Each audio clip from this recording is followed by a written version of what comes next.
sensible demain. All right.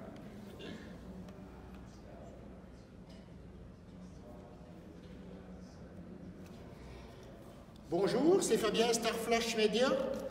On est aujourd'hui, c'est un grand retour pour nous autres, puisque bon, on avait expliqué hier dans le petit mot qu'on avait mis.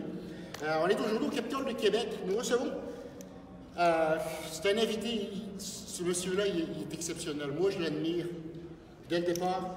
C'est un journaliste, c'est un animateur, c'est un auteur, c'est un interprète. C'est un homme de cœur et de cause aussi. Et donc, pour vous, avec nous aujourd'hui, Monsieur Denis Lévesque. Bonjour. Bonjour, Denis. Un plaisir d'être ici. Ben, pareillement, c'est vraiment un honneur de vous recevoir en plus pour notre grand retour aujourd'hui. Ouais, ça me fait plaisir. Sous les projecteurs. Ouais. Denis, Monsieur Lévesque, on vous connaît? Vous pouvez m'appeler Denis. OK. Denis, on vous connaît de par l'émission qui porte votre nom à TVA. Ouais. Et puis,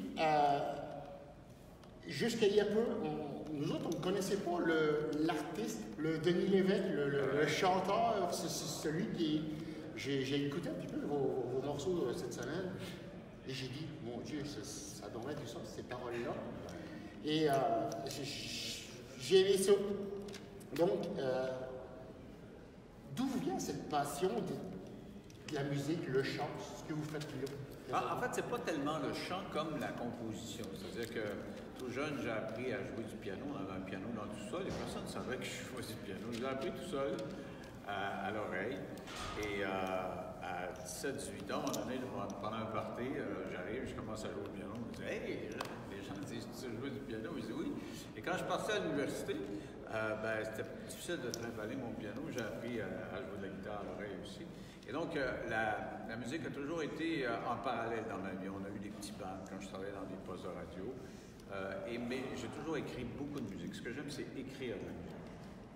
Et j'en ai toujours fait jusqu'à mon mariage, où j'ai un ami qui m'a offert une bande de 8 musiciens. Et quand on m'a offert ces 8 musiciens-là, que j'ai écrit une chanson pour ma blonde, et j'ai vécu de grosses émotions à chanter ça avec 8. Moi, j'étais au piano, j'avais 8 musiciens avec moi, c'était ça extraordinaire. Et donc, j'ai décidé de faire un album pour mes enfants. Et mes enfants ont mis de la pression, mon directeur musical aussi. J'ai sorti l'album, et puis bon, tout s'est enchevêtré après. Vous avez déjà réalisé un album qui s'intitulait Sous le pont. Puis sur lequel il y avait une pièce que j'avais écrite spécialement pour votre maman. La pièce s'intitulait La rivière. C'était dédié à votre maman. Puis est-ce que ce sont des chansons qui reflètent du vécu, des tranches de vie, ou des choses, des événements marquants, ou simplement c'est votre talent qui vous a mené là? C'est que ça, c'est que des tranches de vie, vraiment beaucoup. Il y a des choses que je vis ou des choses que d'autres personnes qui me sont très proches vivent et que je partage. Donc. Et je suis capable d'écrire avec des mots. Ça m'a pris du temps avant d'hésiter. J'ai hésité avant d'écrire ces mots-là. Je l'explique pendant le spectacle parce que je trouvais que les auteurs français, je me suis rendu compte que j'avais écouté beaucoup plus de musique française que je pensais. Brel, Cabrel, tout ce qui est en règle. Enfin, j'ai écouté beaucoup de musique française et je n'osais pas écrire des mots parce que j'aimais leur façon de dire. Puis je me disais, bon, je ne serais pas à la hauteur. Et puis un jour, après le mariage, juste avant le mariage, j'ai décidé d'écrire des paroles et puis j'ai pris goût à ça, puis je l'ai fait. Vous vous amusez beaucoup, vous parliez tout à l'heure de la musique que vous faisiez avec votre band. Vous amusez beaucoup avec vos musiciens, justement. Votre piano qui a remplacé votre guitare, même si l'un et l'autre vous vont comme un gars. Mais tu vois, je ne jouerai pas de piano au spectacle. Je laisse les musiciens jouer parce que mes doigts sont vraiment... J'ai trouvé un médecin qui me donne des injections qui me permettent de contrôler la douleur, mais ils sont vraiment déformés. Et la guitare, je suis à peu près vraiment plus capable de jouer des accords très simples qu'on apprend après 2 semaines. Et le piano, ça va, mais j'aurais peur de faire trop de fausses notes. Alors, comme j'ai les meilleurs musiciens du Québec, je leur laisse jouer ça et je vais chanter. Il y avait justement, c'était la suite justement dans la question que j'allais vous poser. Donc, il y avait une raison qui était spécifique. Si on se souvient que vous en aviez parlé à Delphi le matin, justement, du problème qui vous préoccupe au niveau de vos doigts. Ben, c'est que ça a été un deuil à faire. C'est drôle parce que c'est probablement ça a commencé il y a une vingtaine d'années, mais c'est devenu plus aigu il y a une dizaine d'années, puis c'est devenu de plus en plus. Plus j'ai fait de la musique, plus j'ai assumé la musique, plus mes doigts se sont détériorés. Et il y a quelques étés, pendant l'été, j'avais les mains enrubannées, puis j'étais à peu près rien fait. J'étais à peu près capable de rien faire à cause de l'humidité. Et j'ai trouvé ce médecin-là, le docteur Gaétan Brouillard, qui me donne des injections, qui me fait suivre une diète spécifique, etc. Et le degré de douleur a baissé, mais mes doigts sont quand même détériorés. Ça ne peut pas revenir, ça. En entrevue avec Nico Vedette, vous avez mentionné que l'été, on sait qu'il s'en vient. Lorsque vous vous laissez pousser la barbe, vous aimez vous laisser aller à écrire, à composer des chansons. Puis, est-ce que, comme le dicton le décidait, nous aurions jamais 203? Peut-être, parce que j'ai toujours 36 000 mélodies en tête. J'ai quelques chanteurs connus dont je ne veux pas parler, je veux taire le nom, qui m'ont demandé d'écrire des chansons. J'en ai écrit quelques-unes, et puis j'ai mon directeur musical, Michel, avec moi, pour faire des arrangements. Mais c'est sûr que maintenant que je baigne dans la musique, peut-être que je ne le ferai pas pour moi, peut-être que je vais le faire pour les autres, et peut-être que vous ne le saurez même pas. Parce que peut-être que je vais me prendre un nickname, comme on dit en anglais. Un pseudo. Un pseudo. Et les gens ne sauront pas, mais moi, ce que j'aime, c'est l'acte de composer de la musique et des paroles. Donc, je le ferai pour moi-même. OK. Puis, Denis Lévesque, qu'est-ce qui se cache sous vos pas? Car selon nos recherches, il y a plus de 40 ans que vous êtes sous les feux de la rampe, que ce soit comme journaliste, que ce soit à la radio, ou maintenant sous les projecteurs pour ce que vous faites. Vous éliminez votre personnalité, vous faites briller les yeux de ceux qui vous écoutent et qui vous admirent. Tout comme, justement, votre sympathique conjoint, Pascal, avec qui vous recevez chaque soir à votre émission.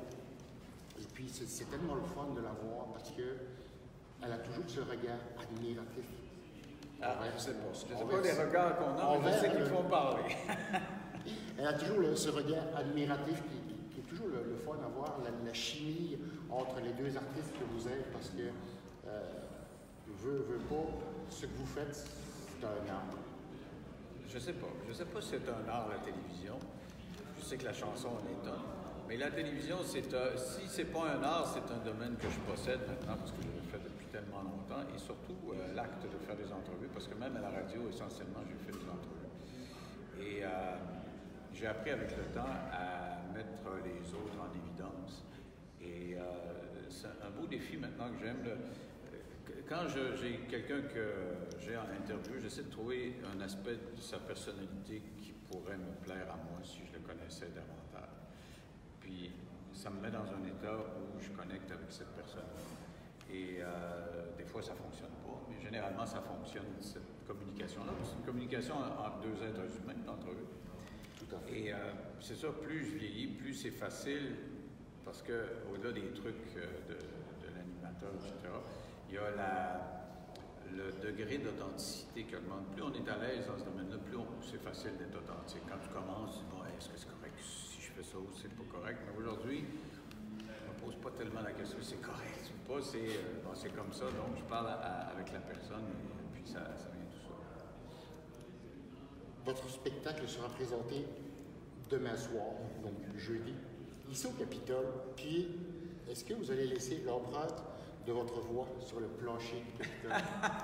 Je ne sais pas si je vais laisser l'empreinte de ma voix, mais je sais que quand j'ai commencé ma série de télévision, on a fait une réflexion à CNN. On est allé à New York, puis il y avait des gens spécialistes en télévision. Puis ils m'ont demandé comment tu résumerais en un mot l'émission que tu veux faire, parce que n'était pas encore faite cette émission-là. J'ai dit, je voudrais être surprenant, surprising. Et sur scène, c'est le mandat que je me suis donné demain, donc je veux être surprising. Alors les gens qui s'attendent à un tour de chant, c'est-à-dire que je vais chanter peut-être 12-15 chansons, dépendamment de comment ça va s'enligner. Mais il y a plein d'autres choses, c'est éclaté, il y a plein de couleurs, il y a plein d'éclairages, plein d'extraits, il y a plein de photos, il y a plein de souvenirs, il y a plein d'invités surprises. Donc, c'est, en principe, je veux que ce soit comme quand j'ai commencé mon émission, les gens disaient « Qu'est-ce que c'est que cette affaire-là? » Aujourd'hui, les gens se sont apprivoisés la bête, mais j'aimerais ça que hier, c'est-à-dire pas hier, mais demain, les gens disent « Hier, qu'est-ce que c'était qu'on a vécu hier? » C'est ça, j'aimerais ça. Est-ce que ce serait, en fait, comment dire, au final, ce serait vraiment ce qui, pour vous, vous ferait rentrer à la maison avec le cœur de dire mission accomplie, jamais 203. Peut-être, mais juste vaincre le stress de passer au travers, ça va déjà être pas mal. La mission accomplie, ça va être si je suis à l'aise puis j'aime ça.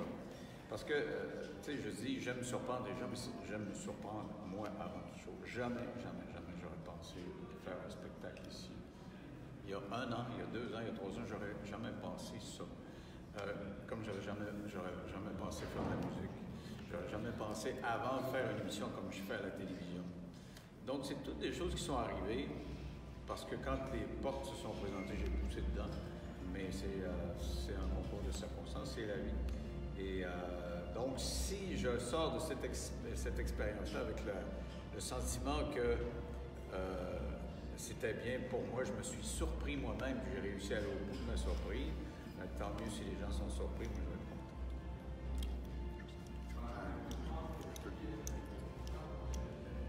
Donc, Denis, qu'est-ce qu'on peut vous souhaiter de mieux qu'une soirée magnifique, surprenante?